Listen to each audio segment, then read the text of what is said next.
Labdien! Nezinu, vai ministrs kundze vēl ir, jebkurā gadījumā cienījamā ministrs kundze. Cienījamie Latvijas skolas somas ieviesēji, Latvijas Nacionālais kultūras centrs un, protams, Latvijas skolas somas administrētāji. Un vissirsnīgākie sveicieni tiem, kas ikdienā strādā ar Latvijas skolas somas piedāvājumu, koordinātori, skolotāji, gan šeit klātienē, gan tuvumā. Sākšu ar apsveikumu. Ar apsveikumu mums visiem, Latvijas iedzīvotājiem, par to, ka mums ir šāda aktivitāte, kas laikam veido vismaz trešo, ja ne vēl tālāk citu pīlāru, izteikumam un tēzei, ko mēs esam pieraduši dzirdēt gan no politiķu mutes, gan paši ikdienā, ka kultūra ir Latvijas nācijas balsts. Un, ja mēs neviens nešaubāmies par to, ka dziesmu un deju svētku tradīcija un kustība ir mūsu nācijas balsts, ja mēs nešaubāmies, ka mūsu izcilie mākslinieki ir Latvijas nācijas balsts, tad šobrīd mēs varam teikt, ka mūsu kā kultūras nācijas iezīmi spilgti un pārliecinoši raksturo Latvijas skolas soma. Un tāpēc es šeit vēlos izteikt pateicību gan tiem cilvēkiem, kas bija klāt, strādājot pie Latvijas 100-gadas programmas, arī toreizējai kultūras ministrei, Dacei Melbārdei, un šodien vissirsnīgākie sveicieni Aijai Tūnai, kas vada Latvijas skolas somas biroju visus šos 5 gadus, un varbūt es nepareizi tagad tavu administratīvo struktūru, Latvijas kultūras akadēmijas vārdā, personiski profesors Rūts Muktpāvels vārdā, Līgvina Grādau, kas piedalās arī pētījumā, mēs pateicamies Aija tev.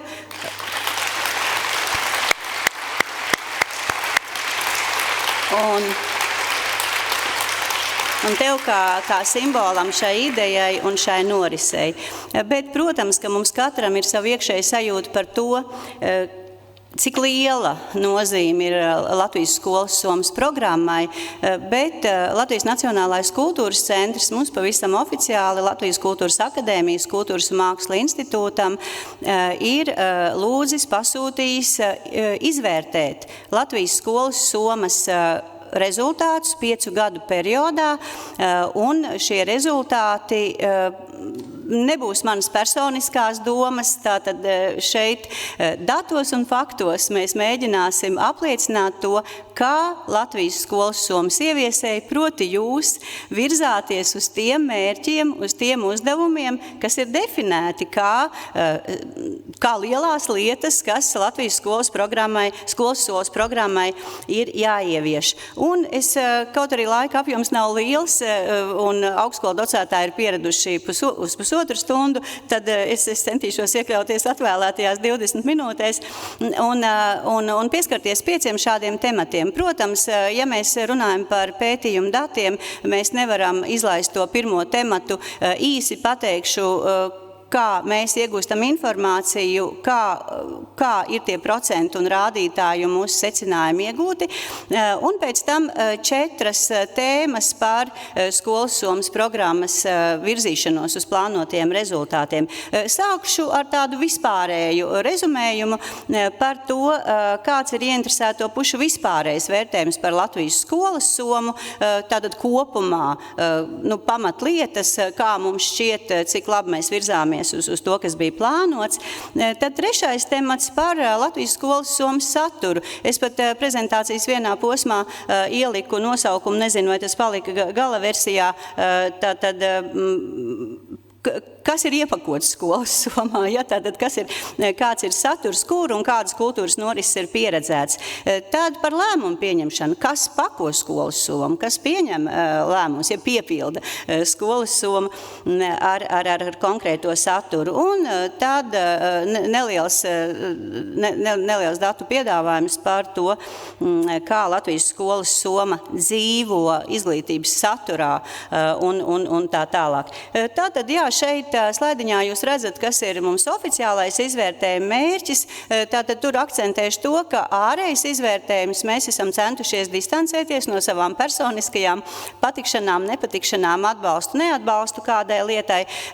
Dati tiek vākti par visu 5 gadu periodu, jo mēs zinām, ka Latvijas skolas somas 5 gadi, kaut arī 5 gadi šķiet it kā nav liela, ir bijis ļoti dinamiska, jo tur ir Covid laiks, pa vidu tur ir dažādas krīzes, tur ir jaunā izglītības satura ieviešana, bet izvērtējuma mērķis, protams, ir nevis kritizēt vai vērt sev pelnus uz galvu par to, ja nu gadījumā kaut kas nav izdevies, bet domāt par to, uz ko vairāk akcentēt nākošajā skolas somas dzīves ciklā, kur ir tie sāpīgākie punkti, kur varbūt visiem, gan skolas somas administrācijai nacionālā līmenī, gan jums pašvaldībās, gan skolotājiem savā darbā, kas ir tas, kam vairāk pievērst uzmanību. Izvērtējuma ziņojums kopumā būs tikai novembra beigās, un kopumā mēs iegūstam datus gan no skolotājiem. Iespējams, ka šeit ir skolotāji kāds klāt, kas ir pildījuši mūsu aptaujas anketu. Mēs aptaujājam arī skolēnus. Skolēnu aptauja vēl ir procesā, bet ir jau pietiekami liels skolēnu skaits, kas ir atbildējuši, provizoriskos datus rādīsim.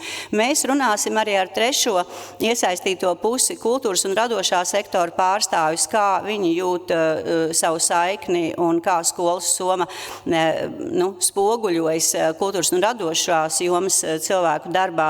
Runāsim arī ar pašvaldību pārstāvjiem.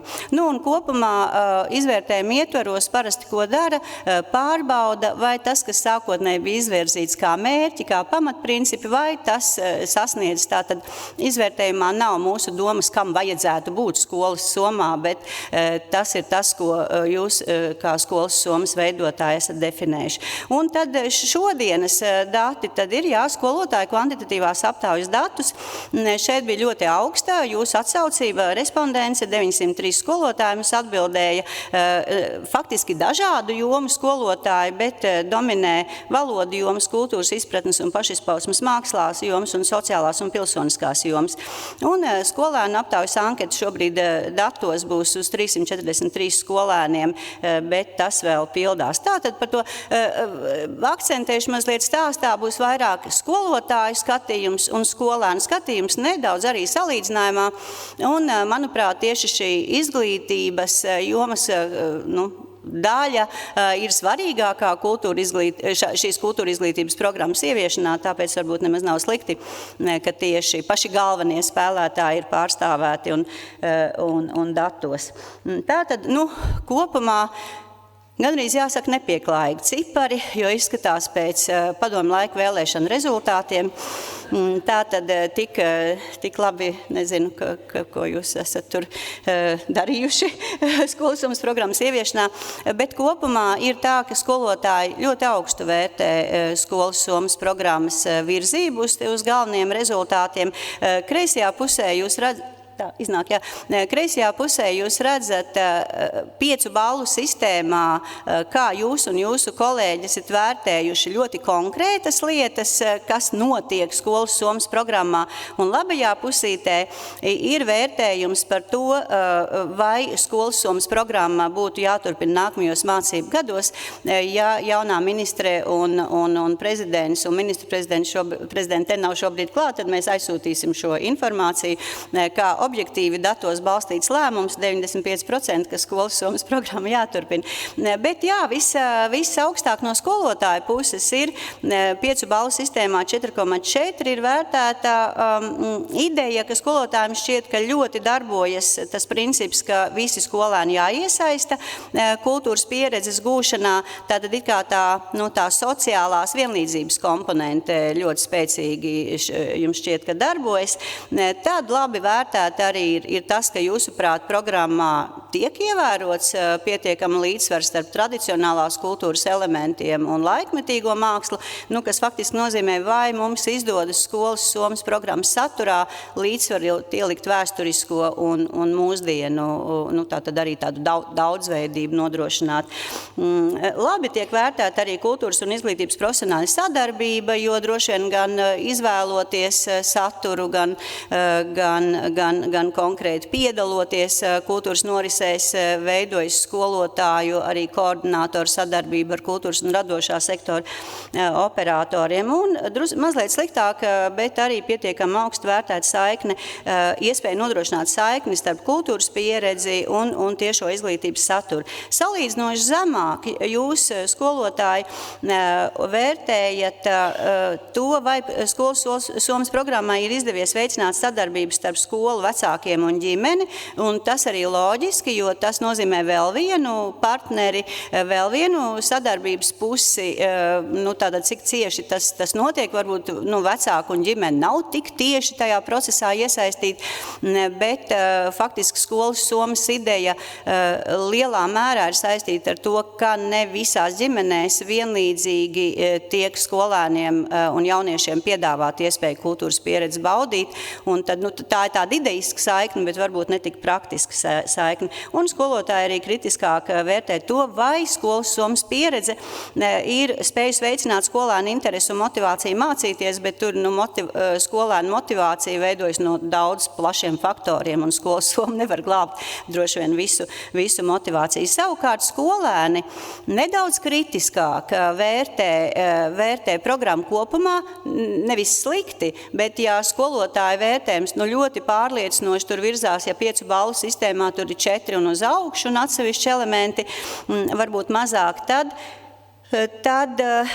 skolēni šeit pēc tā zvaigznīšu principu var redzēt, ka tie vērtējumi ir 3 un tātad neaizsniedzot pilnas 4 pozīcijas, bet mēs tagad detaļās visu to katru jūs varat vizuāli vienkārši apskatīt. Es nedomāju, ka tur tam aiz komata ir tik precīzi nozīme, bet, lai atvieglinātu uztveri, es esmu izcēlus, ka visaugstāk novērtēta iegūtās kultūras pieredzes pozitīvā ietekme tieši skolēnu skatījumā ir tas, ka šī kultūras pieredze ir stiprinājusi emocionālā labsajūtu un mentālo veselību.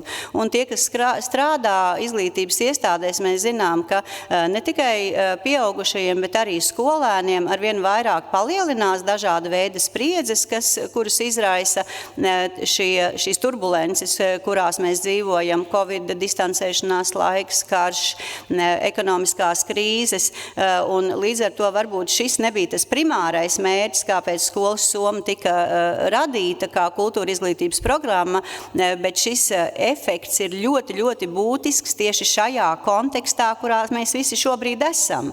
Ja, tātad tas, ja skolas Soma spēj to pildīt salīdzinoši labi. Savukārt, salīdzinoši viszemāk vērtēts no skolēnu skatu punktu, bet mēs redzam, ka tur nav neviens, ne 2, ja, tātad tur ir 3,3, 5 balvu sistēmā, ir kultūras norišu piedāvājuma plašums, tātad tur var vēl tikai virzīties tālāk un atspērties un domāt, kā vēl vairāk skolēnus iesaistīt kultūras norišu izvēlē, kā saprast viņu kultūras vajadzības, cik daudz uz tām atbildēt, cik daudz piedāvāt tomēr to, kas mums liekas, kas ir, ko viņiem vajadzētu noteikti pieredzēt un tādējādi. Tad par Latvijas skolas Somas saturu, kur un kādas kultūras norises pieredzēts.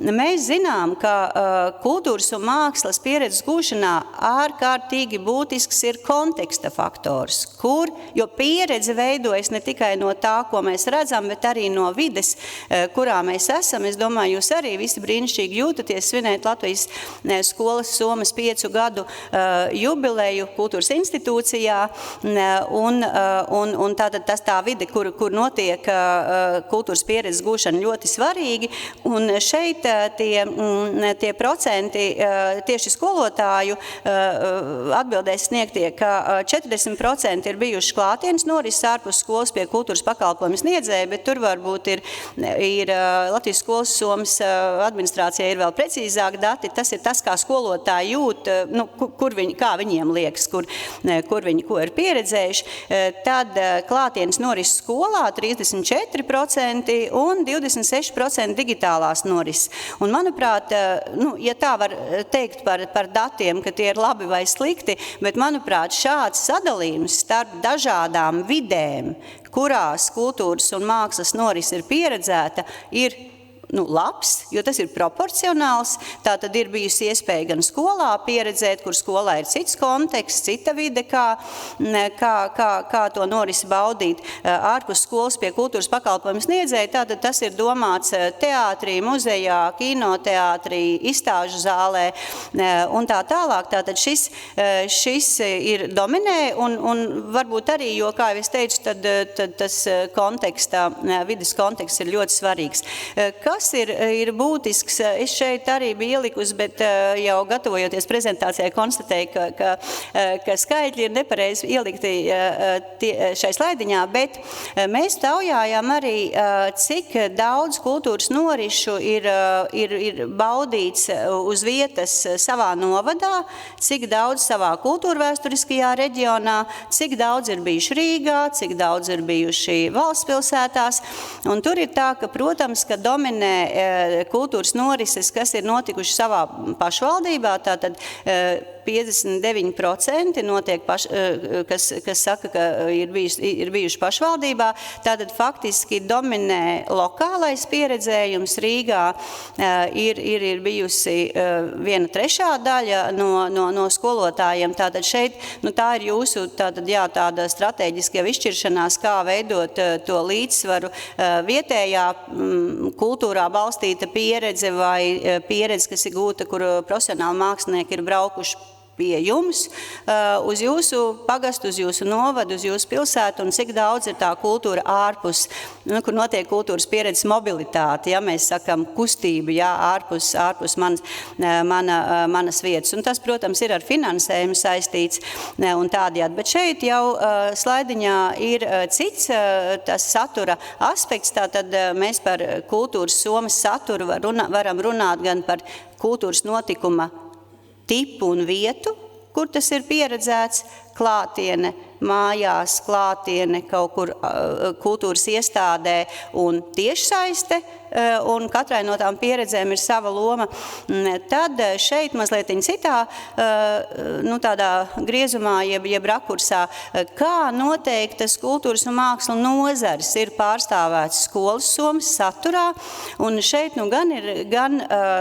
tad šeit ir skolotāja pieredze, un nākošajā slaidiņā būs skolēnu pieredze, un tie procenti drusiņi atšķiras, gandrīz izskatās, ka skolotāji gājuši uz vieniem pasākumiem, skolēni uz otriem, bet tā kā jau es teicu, to absolūto notikumu sarakstu jau mēs iegūstam no skolas somas administrētājiem, bet šeit ir tās sajūtas, kā skolotājiem ir licies, cik proporcionāli ir 1, 2, 3 vai 4 kultūras nozare pārstāvēta, un dominē skolotāja skatījumā dominējusi ir ar kultūras mantojumu saistīta pieredze. 63% skolotāji atzīst, ka ir pieredzēts kultūras mantojums, un 61% ir saņēmusi gan mūzika, gan teātris.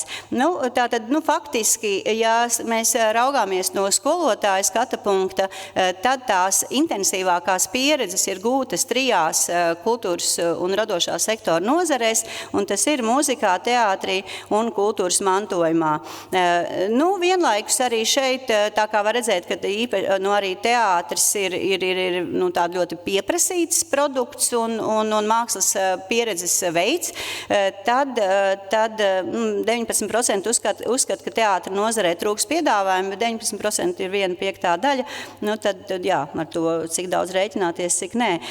Arī par citām nozarēm 9 līdz 13 skolotāji uzskata, ka tomēr trūkst piedāvājumu. Tas nav vairākuma viedoklis, bet šāds viedoklis ir.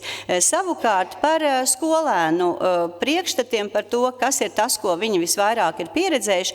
Kreisajā pusītē jūs redzat datus par to, ko skolēni saka, ko viņi ir pieredzējuši, un labajā pusītē ir tas, ko vēlētos pieredzēt. Un tur diezgan sakrīt tas esot. esošais pieredzes spektrs ar vēlamo, bet jā, tātad izskatās, ka skolēnu skatījumā, un šeit mēs prasījām arī par to, vai savās telpās viņi to pieredzi guvuši vai konkrētajā institūcijā, teātrī uz vietas vai koncertu vietā vai kinoteātrī vai muzejā, tad skolēni atzīst, ka teātri izrādi skatījušies skolas telpās 43% un ārpus skolas telpām kultūras institūcijās 59%.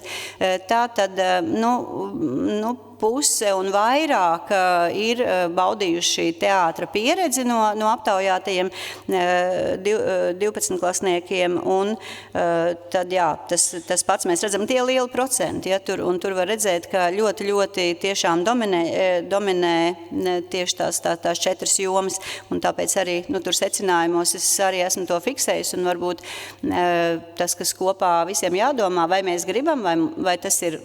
Jā, mēs paliekam pie tā, ka kaut kas dominē tajā skolas somas saturā un kādas mākslas nozars ir mazāk pārstāvēts. Maz tāds ir, ja mēs gribam to kultūras pieredzes daudzveidību stiprināt, tad droši vien, jā, tur var būt mērķtiecīgāk strādāt pie tām nozarēm, kas var redzēt, kas ir mazāk baudīts. Un tātad šeit, bet tas, ko vēlētos, tad tur uzvar kino, audiovizuālā māksla ir mūsdienu, vizuālās pasaules, vizuālās kultūras tādas spilgts vēstnesis, un tas pieprasījums pēc kino ir ļoti liels, un tad, jūs redzat, es tagad nekomentēšu, var redzēt to tātad vēlmju sarakstu skolēnu izteiksmē, tātad 54% saka, vēlētos iepazīt vairāk teātri, 52 mūziku, 44 dizainu un tā tālāk. Tad tur var skatīties tās intereses. Un tad vēl es jau minēju, ka tam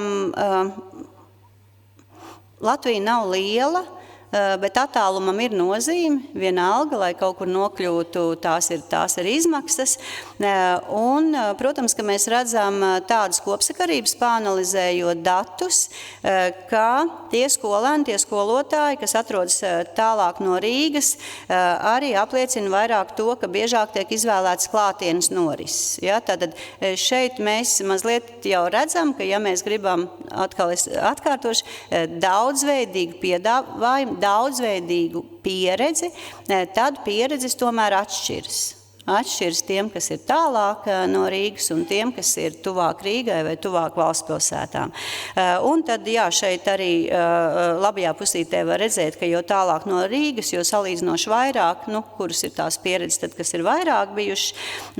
Un, jā, un ja mēs prasām, kas nosaka kultūras un mākslas norises izvēli, tad tā atbilde, ka nosaka tās tuvums skolai un varbūt mazāk spēlē arī tas arguments, ka norisei jābūt saistītā ar skolas saturu, tās ir tā kā mazāk nozīmīgi argumenti un tādi. Jā, un galvenie šķēršļi, kas ierobežo skolēnu kultūras norišu pieredzēšanu programmas Latvijas skolas somas ietvaros, tiek nosaukti kā transporta izmaksas un norises attālums. Un, protams, mēs varam domāt, kā lai mēs darām, izmaksas saglabājas, attālumi arī saglabājas, tad ir droši vien kādi radoši risinājumi, kā tad to, tomēr, laikam šis ir tāds vienīgais tāds nevienlīdzības aspekts, kas parādās. Un tad lēmumu pieņemšana, kas izvēlas un piepilda Latvijas skolas somu. Es atceros, ka mēs bijām festivālā Lampa un kāds kultūras organizācijas pārstāvs tieši par skolas somu un par izglītības programmu diskutējām, tad diezgan aktīvi teica, vai vispār kas tad izvēlas? Tās jau viss ir skolotāja izvēles. Vai skolēniem tiek dota balss, ja? Tātad izvēlēties. Un skolotāja aptaujā parādās, ka vislielākā ietekme ir skolu koordinatoriem, klašu audzinātājiem un skolu administrācijai, pieņemot lēmumu par to, kur braukt, ko apmeklēt, kādas izvēles izdarīt esošā finansējuma robežās.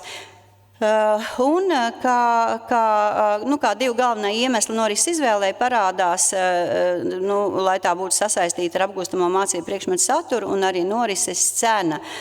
Bet skolēni, tad šeit arī tāds paradoks, ja viedokļu drusiņa atšķirība, skolotāji nemin skolēnus, skolēnu pašpārvaldes, ka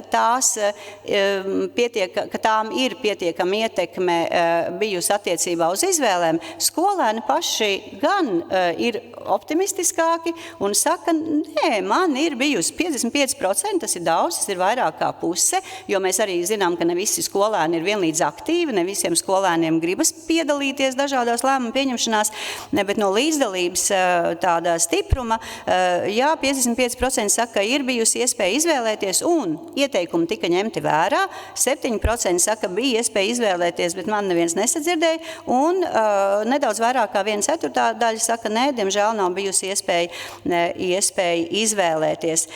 Un jā, tātad šeit jau parādās galvenie iemesli, kas skolotāja skatījumā ir tie, kas noteic konkrētās nozares izvēli. Un skolotāju skatījumā, protams, galvenais iemesls ir iespēja saistīt ar mācību saturu, un šī skolotāju atziņa ļoti, ļoti sakrīt ar skolas somas ideju plānotājiem, mērķu definētājiem, ka ir svarīgi ne tikai pieredzēt kultūras un mākslas norisi kā izklaidi, bet tiešām kā kultūra izglītības daļu, kā vispārējās un profesionālās izglītības daļu, kas papildina izglītības saturu.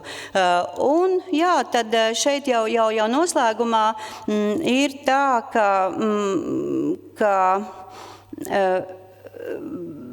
kopumā izskatās, ka kultūras norišu pieredzes izmantojums izglītības saturā ir nesistemātisks tādā nozīmē, ka ne visi skolotāji vienlīdz aktīvi to izmanto, bet ir diezgan daudz skolotāji, kas ir apgalvojuši, ka izmanto konkrēti mācību satura apgūšanai, skolotāji izmanto audzināšanas stundās, un mēs arī tur pāanalizējam, jo atbildēja dažādu jomu skolotāji, tad, kas arī loģiski skaidrojams, bet varbūt ne, ka tieši mazāk šo kultūras un mākslas norišu pieredzēšanas ietvarā iegūto pieredzi mazāk izmanto profesionālās izglītības iestādēs un veselības un fiziskās aktivitātes mācību jomas skolotāji. Un tad ir interesanti, ka mēs pētījām arī, cik aktīvi skolotāji paši ir kultūras notikuma apmeklētāji ārpus skolas somas piedāvājuma, un tur parādās kopsakarība, ka tie, kas paši retāk apmeklē kultūras norises ārpus Latvijas skolas somas programmas,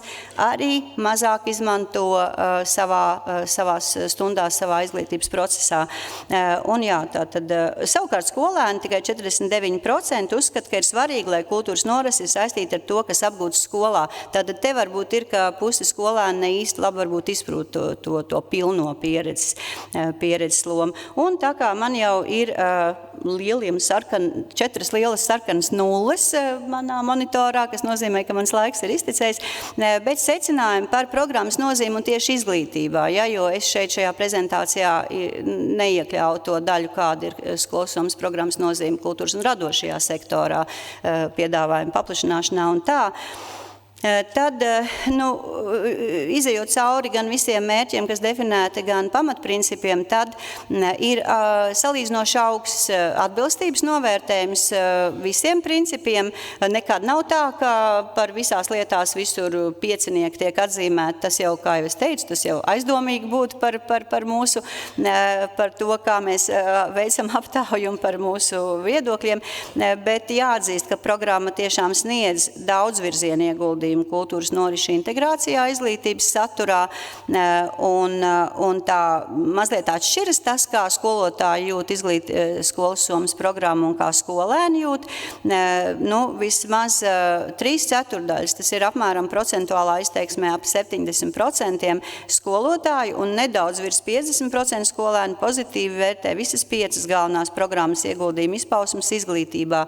Un es tagad nenolasīšu to visu, jo tie ir skolotāji skolas Somas definētie mērķi. Un tāpat skolas Somas programmā ir definēti 4 pamatprincipi, kas ir jāievēro programmas ieviešanā, un arī tātad šeit ir augsta atbilstība, bet tāda interesants arī aspekts, kas varbūt pētniecībā nedaudz traucē un arī, kas ir tāds skolas Somas programmas ideju komunikācijas jautājums arī skolā, ka ir notikusi gandrīz visu skolēnu iesaist. Man liekas, Aija vai citu runātāji minēts jau skaitļos, cik proporcionāli, jo jums ir fiksēti cieti dati par to, cik skolēni ir bijuši iesaistīti, bet tomēr ne visi skolēni ir informēti, ka piedalās izglītības programmā skolas Soma. Tātad, respektīvi, mums arī veidojot anketu nācās domāt, vai cik un kā vispār lietot Latvijas skolas Somas jēdzienu, vai visi skolēni zinās, ka tās pieredzes, kas ir gūtas, ko skolotāji, ko programmas koordinātori piedāvā, ka tas ir skolas Somas programmas daļa. Un tas varbūt nav pats būtiskākais, bet, jā, tas ir droši vien, ka mums ir vairāk jāstāsta, kas tā ir pa kultūra politika, kas tā ir pa mūsu Latvijas valsts aktivitāti, kas ļauj skolēniem kultūras notikumu pieredzēt. Un, 1/5 daļa ir respondenti, kas piedalās kultūra izglītības programmā un ir pieredzējuši to, bet nezinu, ka tā ir Latvijas skolas Somas programma un tādējādi. Jā, tā kā tādas galvenās atziņas, kurus plašāk interesēs pētījuma rezultāti novembra beigās, decembra sākumā, droši vien, ka skolas Somas administrācija un Nacionālais kultūras centrs arī ievietos savā mājaslapā ziņojumu. Paldies, ka uzklausījāt!